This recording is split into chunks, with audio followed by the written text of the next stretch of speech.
Okay, so welcome to the Purley BID Corona response meeting. This is our fifth meeting, 21st of April. We've got a fairly quick agenda. We're going to go through financials, we're going to go through Croydon updates, and we're going to go through the Purley BID updates. Should hopefully be no more than a quarter of an hour. Had a couple of apologies coming in, an update from Tesco's. Not much to respond at the moment. Security is fairly okay at the moment, and they're open and operating obviously with their social distancing guidelines. We'll come on to the rest of Purley in a bit as mentioned, and I'm just going to share my screen, which has got our presentation on there. If you can see, can you all see that? Yes. Okay, so yes, we'll go through the financials, and we've got Kevin Moss from Palmerston Accountants that's going to predominantly give us an update on with regards to the furlough scheme, but anything else with regards that he knows that's going on with the grants, etc. We'll then have a look at what updates we've had from the council and the government as the Purley BID's on the task force with that, and then what's happening with Purley, and then if there's any other business that anyone wants to raise up, that would be great. So starting off, I'll just hand it all over to Kevin with his masterful knowledge of the whole system. I think that the main talking point at the moment is the furlough scheme that came into operation yesterday, but there's also grants and civils. But if I can just hand over to Kevin, who knows way more than myself. Yeah, sure. Yeah, I think I'll focus on the furlough, if that's okay. I think grants, yeah, was kind of covered off, and we have Carol. Yeah, as I think Dev was saying, as a direct contact, he has been extremely good, and we as a business, know that. I think 3 or 4 businesses that we're aware of within Palmerston House are either close to sort of finalising that process, or have already had confirmation that the application's been accepted. So yeah, to kind of echo really what Carol was saying a couple of weeks ago, yeah, I think the application process is relatively straightforward for the grant, as is getting cash out to the companies. But yeah, if there are any businesses which are having difficulty, then yeah, I would. No, I don't want to. Where's that? I would take Carol up on her offer to get involved and assist. So turning to the furlough scheme, which is otherwise known as the Coronavirus Job Retention Scheme. The scheme went live, or the application process, I should say, went live yesterday through the government portal.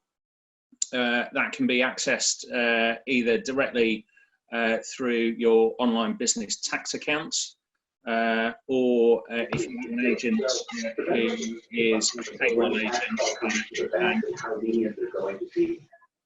that's not purely a filing agent, I should say. They do actually need to be sort of filing and processing your RTIs and the monthly payroll for you as well.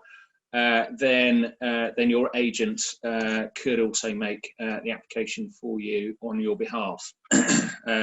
So just sort of picking up on a couple of news items, talking with Simon earlier, and yeah, it was 140,000 applications were received over the course of 8 hours of yesterday. So that's a huge number for the revenue to be receiving and processing, and they are saying that they are expecting to make payment into the applicant's bank account within 6 working days.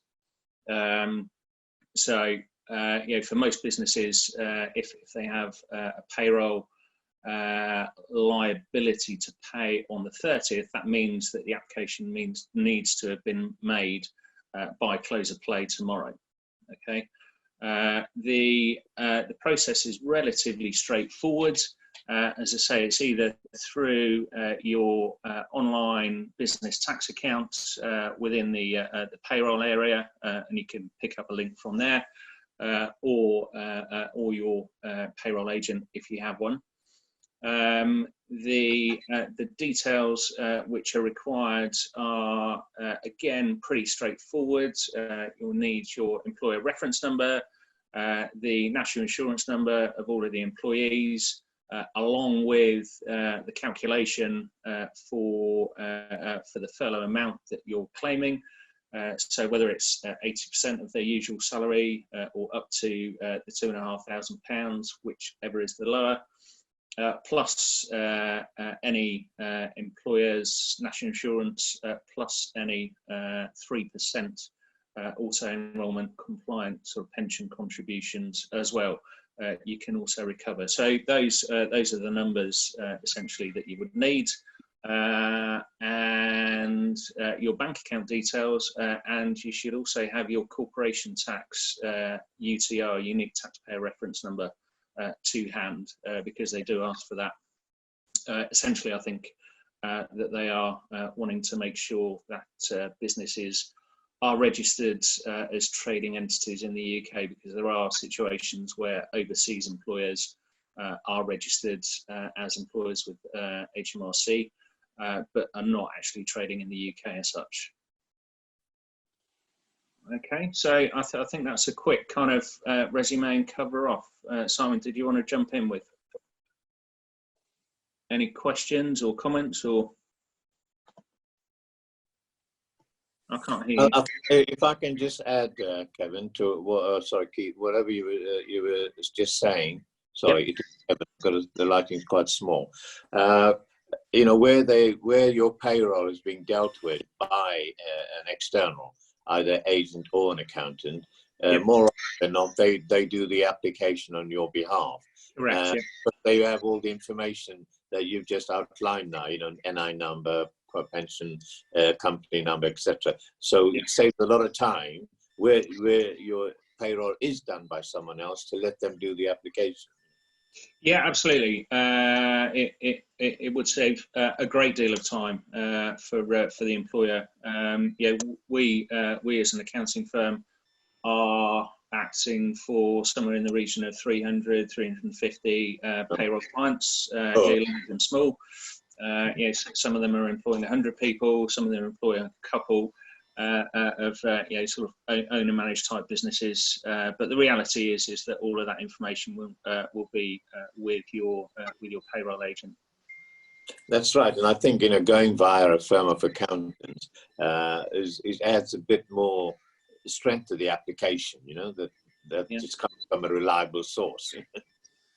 Yes, yeah, absolutely, and you know, the actual there are some nuances as well around the calculation. You know, so if, for example, you have employees who are not on a fixed salary, but their salary varies. Well, there are a number of different possible routes that you can take to figure out how much you will be claiming as part of that furlough application. So that sort of thing, again, your agent can advise you and direct you on. Yeah, the reason I mentioned that, Kevin, is the word fraud and audit has been quite a few times. So to avoid any of that, if they know it's coming from an authorized outlet, it's taken more seriously. Yeah? Indeed. Can you hear us now? Yes, hiya. Okay, sorry about that. Yeah, the battery ran down on my microphone. No, thanks a lot for that. I think that reaffirms what we're saying is, where possible, use your agent to submit these. Exactly. The process at the moment seems to be working very well. You normally hear of the systems crashing. It's, as Kevin said, massive numbers. I think it was 68,000 in the first half hour or something mad like that. And this process seems to be working. So, this time next week, we'll see if it's actually worked and people have got the money in the bank. But absolutely, yeah. If you made the application yesterday, look out for it on Monday or before. Okay, we'll have a look. Touching on another couple of things that you mentioned there, and also rolling into our next bit with regards to the grants and the council, etc.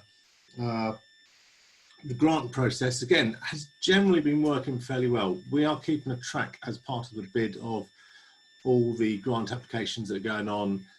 Most of them are going through due process and are taking around about this 14 to 18 days.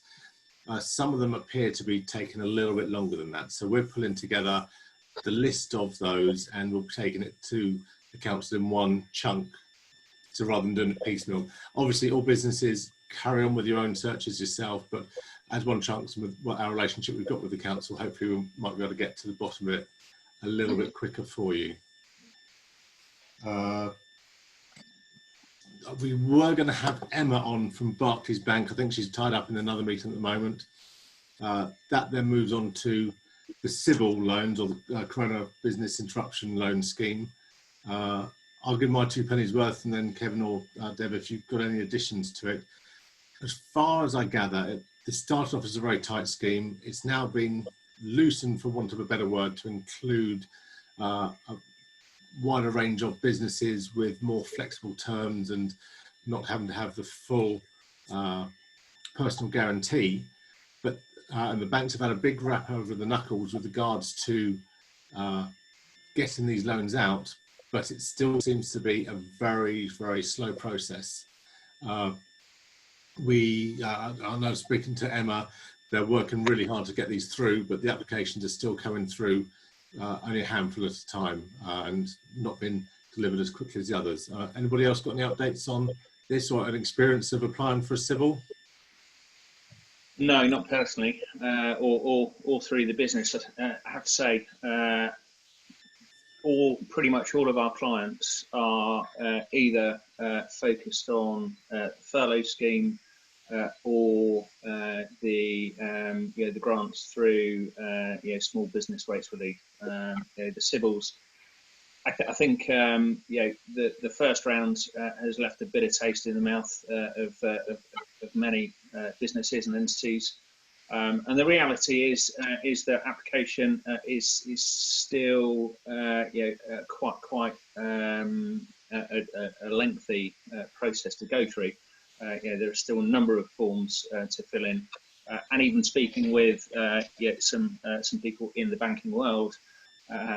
Businesses would still need to really be businesses that banks ordinarily would, if they were having a look at the cash flow or if they were having a look at the balance sheets. From a business continuity perspective, they would have to be able to evidence and substantiate that they are viable going concerns. I mean, the banks are not purely going to hand out cash without sort of, at the moment, there being some form of real guarantee in place from the government, which currently there isn't. That any cash which is lent through the medium of the banks would be underwritten by the government, and that's as I say, that's currently not in place. And ultimately, the banks themselves are in business to make some money. And at the end of the day, it's the banks that's been underwritten rather than the individual loan person taking out the loan. So I think, as with any loan, it's think twice about it to make sure that you really need it. Yep. At the moment, it's the grants that are supporting the businesses, and maybe once people are running through the end of the grants, that's when the civils might start coming into effect. But very much, yeah. About those. And that's kind of going back to the furlough, which is itself a grant. That scheme continues to be under review. So I think Deb was mentioning earlier that the qualifying employment has been extended to the 19th of March from the 28th of February. Still one or two caveats around that. An RTI with that employee still needs to have been submitted to HMRC for that individual to be able to be furloughed. So again, I think there have been one or two quite I was going to say prestigious, but that's the wrong word. News items. I think there was a flight attendant who had been a former employee of Thomas Cook, who had transferred to either Virgin or BA. She had joined the company after the 28th of March, but before the 19th of April. But because the RTI for March wasn't submitted until the 25th of March, she misses out. So she's not now covered. So that, again, this may be something which continues to be reviewed and maintained, just to make sure that we're picking up as many people who are sort of falling through some of the gaps through no fault of their own. And the other thing, obviously, is that the period that the scheme covers itself has been extended to the end of June. Can I just seek a clarification? I was under the impression that if the RTI was not done before the 19th of March, the grant you're going to get is only going to be operational for this April salary. If you had done it before the 19th of March, then you get the March salary backdated to the 1st of March. I think the second part of that is correct, but if you are taking on an employee in that intervening period between 28th of February and 19th of March, and they have not been on an RTI, then you wouldn't pick up a furlough payment for that employee during April. No, my understanding was if you didn't do the RTI before the 19th, you could get paid for March. Correct. Yeah. Or April or onwards. It'll only be effective with effect on the April salary. Okay, well, that's not my understanding. Oh, okay. Maybe, so I mean, that's another one. Yeah, take it offline with Kevin and we'll post the answer to this. That's what I was told. I tend to err with Kevin's view at the moment, with all respect. Okay, no, thanks. Has anybody got any other questions for Kevin in the meantime? I'll take that as a no, and then we can just move on to the next bit. We're going to still come back to these grant bits. They're going to be a common theme through what we're talking about. So we've been working with the Croydon Council and numerous other bodies such as Federation of Small Businesses, Croydon BID, British BIDs, Coast to Capital, on various different aspects of this, of the successes or hurdles with regards to the grants, as well as various other lobbying that needs to be going on. So we are particularly lobbying for businesses with rates over 51,000. So there aren't too many in Purley, but there's a few that just skip over that and they don't get any grants at all. So currently we're part of this lobbying campaign that's raising the grants for businesses between, I think there's about 17,000 businesses between 51,000 and 100,000. Look, particularly of note, we've got, say, the Jolly Farmers, which in the recent rates review just popped over the 50,000 and now don't get any support. So they're a very tough case, and so we're going to challenge those very hard. And we're going in with support from Steve Reed, the local MP, and various other people. Sarah King, also the local MP, and we're talking to Chris Philp about this with a structured campaign on supporting these businesses. With regards to the grant applications that are going on at the moment, I don't know if I mentioned already, but we're going to be looking at putting these together in one group so that we can go to the council and take it into one lump with them. I think that's about it. The furlough scheme, I guess we've just got to go and see what's happening with that. Actually, coming back to the grants, so in Croydon, there are 5,000 businesses that have been identified as applicable or suspect to be applicable to take up these grants. The council, for one reason or another, and not necessarily their fault, have only got the contact details or the non-resident contact details for 2,500 of these. Of the 2,500 they've got, they've only had applications for just over 1,100. So only about just over a fifth of the applicable businesses are applying for these grants. Wow. A lot of this is because the forms are going to the actual businesses, which are empty at the moment, and they don't have the mobile telephone number or correct email address number. Some of these are because they are on full business rates relief, below 8,000, so have not had contact with the council with regards to updating their rates value. So ourselves as a business with a rateable value below 8,000, we're not in common contact with the council about our rates, and so we have to contact them separately. Also, some businesses still believe that this is a loan and not a grant. So we've been speaking to several Purley businesses who still think that they'll have to repay this, and it's only through hard explanation that this is actually a grant to support your business. And so there's a mixture of reasons why people aren't going on this, and also a common trait that's happened from lots of the businesses is that when the government first announced this grant, it was, you don't have to do anything, sit back and we'll get the money to you. As I've mentioned, not all the details are available for the council to get the money to you or to confirm your application. So our advice is ignore that, get in touch with the council and get your application, sorry, excuse me, or your confirmation that you want this grant to the council as soon as possible.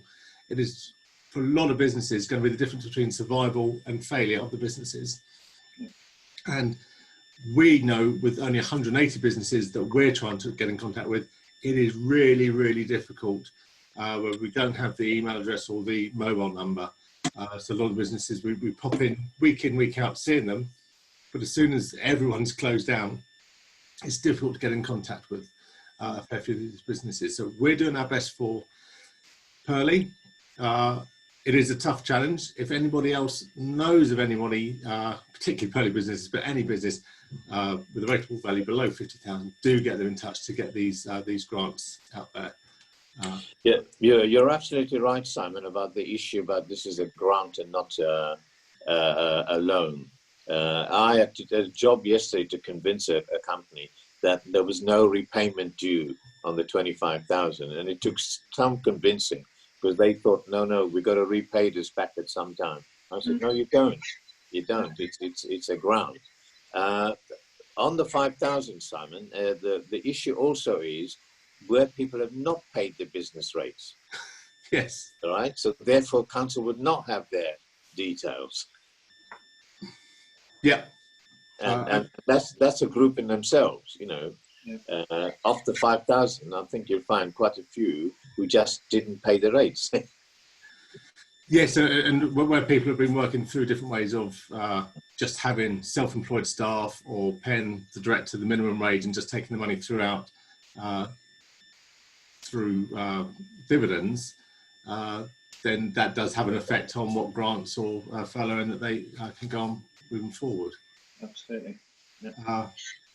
But again, so we are in touch with the council. They are doing a sterling job. We are doing lobbying on particularly this 51,000, but another couple of other schemes that we are supporting other lobbying campaigns with.